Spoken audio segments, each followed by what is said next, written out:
Assalamualaikum warahmatullahi wabarakatuh. Perkenalkan, nama saya Rahma Khairunisa dari kelas 12 Akuntansi 3. Pada kesempatan kali ini, saya akan mempresentasikan materi pada bab 2 dan bab 4 sebagai tugas remedial bahasa Indonesia saya. Materi ini akan menjelaskan tentang teks cerita sejarah dan juga teks novel. Semoga apa yang saya sampaikan akan menambah pengetahuan kalian.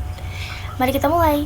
Kita langsung masuk ke materi pertama, yaitu ada mengidentifikasi cerita sejarah Indonesia.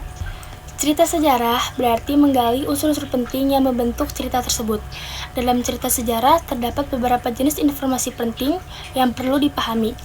Cerita sejarah tidak hanya menyampaikan peristiwa di masa lampau, tapi juga memberikan pemahaman tentang bagaimana dan mengapa peristiwa itu terjadi. Berikut penjelasan lengkap tentang informasi yang terdapat dalam cerita sejarah. Yang pertama ada tokoh sejarah. Tokoh sejarah adalah orang-orang yang berperan penting dalam suatu peristiwa sejarah. Yang kedua ada waktu kejadian, menunjukkan kapan peristiwa tersebut terjadi. Yang ketiga ada tempat kejadian, yaitu tempat yang dimana berlangsungnya suatu kejadian sejarah tersebut. Yang keempat ada peristiwa atau kronologi, merupakan inti cerita, apa yang terjadi dan urutan kejadian dari awal hingga akhir. Yang kelima ada latar belakang peristiwa, itu menjelaskan penyebab atau alasan mengapa peristiwa tersebut terjadi. Yang keenam ada akibat atau dampak. Akibat atau dampak ini bisa berupa dampak politik, bisa berupa dampak sosial, ekonomi, budaya, dan lain-lain sebagainya. Nah, yang terakhir ada amanat dan nilai-nilai.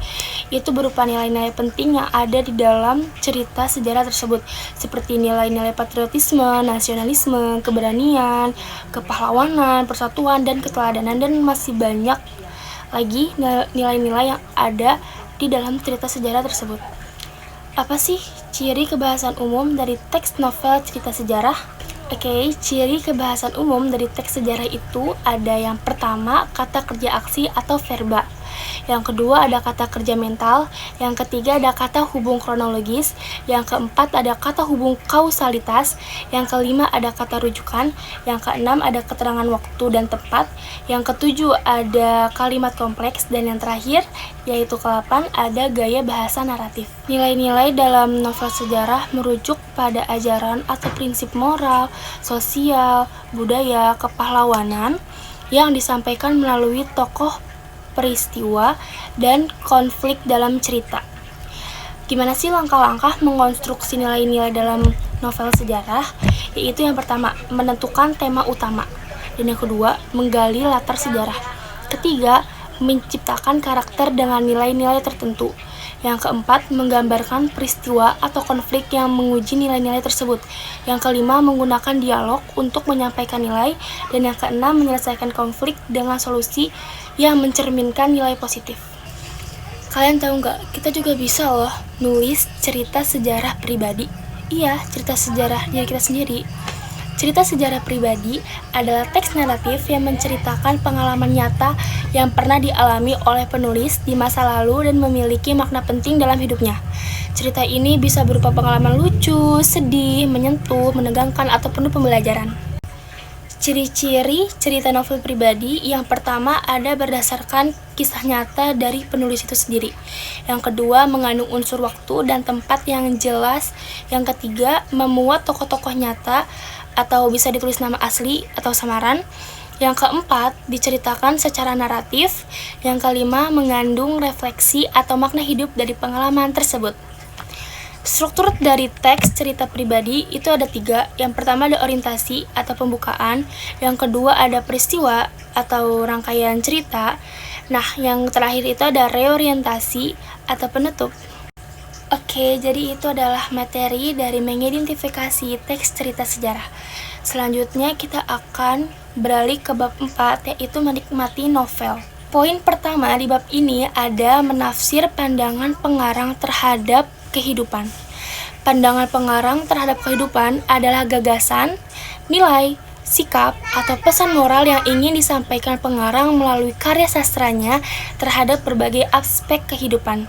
seperti kehidupan sosial, politik, ekonomi, agama, budaya, moral, dan kemanusiaan. Pandangan ini biasanya tersirat di dalam perilaku tokoh, konflik cerita, alur cerita, latar sosial budaya, dan dialog antar tokoh. Apa aja sih unsur dalam cerita yang mengandung pandangan pengarang? Yaitu ada tokoh utama, tokoh antagonis, konflik cerita, latar tempat atau waktu, dan gaya bahasa. Poin berikutnya ada menganalisis isi dan kebahasaan dari teks novel. Isi novel mencakup unsur intrinsik yang membangun cerita dari dalam dan ekstrinsik yang mengaruhi dari luar. Unsur intrinsik novel ada tema, tokoh, alur, latar, sudut pandang, dan amanat. Dan unsur ekstrinsiknya atau unsur yang mempengaruhi dari luar adalah latar belakang pengarang, kondisi sosial masyarakat saat itu, dan nilai-nilai budaya atau ideologi. Oke, kita ke poin berikutnya, ada menganalisis kebahasaan novel. Kebahasaan dalam novel mencakup gaya bahasa dan struktur kebahasaan yang digunakan untuk memperkuat cerita dan membentuk suasana. Ciri-ciri kebahasaan novel yaitu ada pronomina atau kata ganti orang, terus ada kata kerja, tindakan, dan perasaan, ada kata sifat dan ada majas, ada dialog, dan ada kalimat deskriptif. Oke, kita langsung ke poin terakhir, yaitu menyajikan hasil interpretasi pandangan pengarang. Interpretasi pandangan pengarang adalah proses menafsirkan nilai-nilai, pesan, atau amanat, dan sudut pandang yang ingin disampaikan pengarang melalui karya sastra terhadap kehidupan, baik secara moral, sosial, budaya, politik, maupun kemanusiaan. Menyajikan hasil interpretasi berarti menyusun hasil penafsiran tersebut secara tertulis dan lisan, dengan struktur yang jelas dan berdasarkan bukti yang kuat. Sekian dari saya akui saya banyak salah dalam berkata dan banyak juga omongan saya yang mungkin terlalu slow karena keterbatasan ilmu komunikasi yang saya miliki. Kurang lebihnya mohon maaf. Wassalamualaikum warahmatullahi wabarakatuh.